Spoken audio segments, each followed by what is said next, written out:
2025ஆம் ஆண்டில் ஒவ்வொரு ராசிக்கும் குழந்தை பாக்கியத்தை பெறுவதற்கான வாய்ப்பு மற்றும் கிரக அமைப்புகளை இரண்டாவது வீடியோவில் 4 ராசிகளுக்கு பார்த்துவிட்டோம்.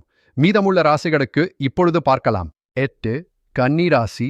புதன் கிரகம் 2025இல் கன்னி ராசியில் இருக்கும்போது குழந்தை பெறுவதற்கான அரிய வாய்ப்பு ஏற்படும். புதன், சூரியன் மற்றும் சுக்கிரன் ஆகியவை ஆதரவு தருகின்றன. புதன் கிரகம் உங்களுக்கு மிக பலமான குழந்தை பெற்றெடுத்த வாய்ப்புகளை வழங்கும். புதன் கிரக ஆராதனையுடன் கன்னிராசி மந்திர ஜபம் செய்யவும். அதற்கான பரிகாரமாக சுத்தமான தூய மஞ்சளை சாது அல்லது தேவாலயத்துக்கு தானமாக கொடுப்பது. சுக்கிர பகவானின் சக்தியை மேம்படுத்த அவரை வழிபடுதல் வேண்டும்.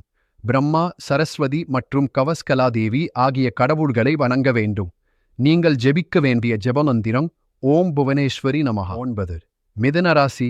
புதன் கிரகம் மற்றும் ஜோதிட நிபுணர்கள் தரும் பரிகார வழிகள், ஆலோசனைகள், பூஜை முறைகள், சடங்குகள் ஆகியவைகள் மூலம் ஒரு நபரின் நிலை மாறலாம் அல்லது ஒரு தோஷம் நிவர்த்தியாகலாம். மிதுன ராசி இங்கு முக்கிய வாய்ப்பு பெறுகிறது.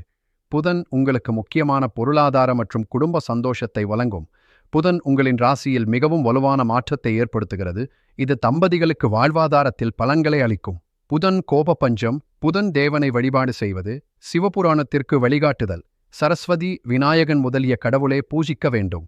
நீங்கள் ஜெபிக்க வேண்டிய ஜெப மந்திரம் ஓம் பஞ்சமுக சதாசிவாய நம. 10. கடகம் ராசி. இந்த ராசியில் அத்தியாவசியமான இருப்பது குடும்ப உறவுகளுக்கு மக்கான பலன்கள் அளிக்கின்றன.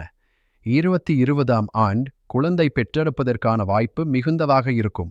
சந்திரன் பலன்களை தரும் நேரம் இது. உங்களுக்கு குழந்தை பெறுவதற்கான பல வாய்ப்புகளை உருவாக்கும். சந்திர பகவான் காப்பு, மூலிகைகளுடன் பூஜை செய்வது நல்லது. வருண பகவானை தரிசிப்பது மிகவும் உத்தமம். நீங்கள் ஜெபிக்க வேண்டிய ஜெபமந்திரம் ஓம் சந்திராய நம. 11. ரிஷபராசி. சனி மற்றும் வெள்ளி கிரகங்கள் ரிஷபராசியில் உங்களுக்கு குழந்தை பாக்கிய வாய்ப்புகளை அதிகரிக்கும். இந்த கிரகங்களின் சிக்கல் இல்லாத அமைப்பு ஆரோக்கியமான மற்றும் சந்தோஷமான குழந்தை பெற்றெடுப்பை உறுதி செய்யும். சனி பலன்கள் வெள்ளி சக்தி முக்கியமான மாற்றங்களை ஏற்படுத்துகின்றன. வெள்ளி மற்றும் சனி வழிபாடுகளை கண்டிப்பாக செய்யவும். நந்திகேசரி கடவுளை வழிபடுவது மிகவும் நல்லது. நீங்கள் ஜெபிக்க வேண்டிய ஜெபமந்திரம் ஓம் நந்திகேசரி நம. 12. கும்பராசி. சனி மற்றும் ராகு இந்த ராசியில் தம்பதி உறவுகளை சரி செய்ய பலன்களை தரும். சனி வலுவாக இருக்கும்போது குழந்தை பெற்றெடுக்கும் அவசியமான சமயங்கள் ஏற்படும். ராகு, சூரிய வழிபாடு செய்வது நல்லது.